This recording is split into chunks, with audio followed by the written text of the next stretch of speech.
এদিকে রান্না করো তুমি।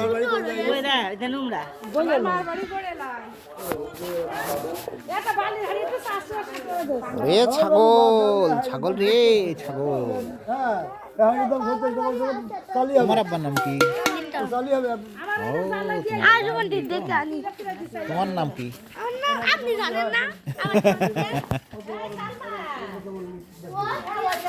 বাবা অভাব আছে কিন্তু কত অভাব নেই যে এরকম কম দামে এটা সুন্দর তো। বেশি চাইছি এটা সে ওটার ঢপ ভালো কিন্তু এটার মধ্যে আর ভাত খাওয়া যাবে না। না। হ্যাঁ আমি এটা নিয়েছি। ভাত খাতে মানে যখন আমরা খাই সিনের থালে এখন কষ্ট সিনের ফলটাটা ই আর এটা কমন জিনিস। কোন জিনিস আর মাটির খাবারে কেন চলো হ্যাঁ খাবে না কেন সব হ্যাঁ বোমাকের মাথা বার টাকা লাগে এখন মাথা বার খাবে না মানে ওতে ভাত করে খাবে খাবে না সব এতি ভাত দেখে নেন দাঁত করে বোমাকে আট রসি এতে খাতে দে আট। নাই সেই প্লেটে এক ধরনের প্লেটই পাওয়া যায় এটা নিয়েছে প্লেটে যাবে নিয়েছে সাজাই তো একটা রেস্টুরেন্ট বানাতে হবে, তাতে সব মাটি পাত্রে খাই দিতে হবে। মাটির ডিনার সেটটা নিয়ে আসতে হবে 3000 টাকা। কোন আছে লোক 3000 টাকা। ভাই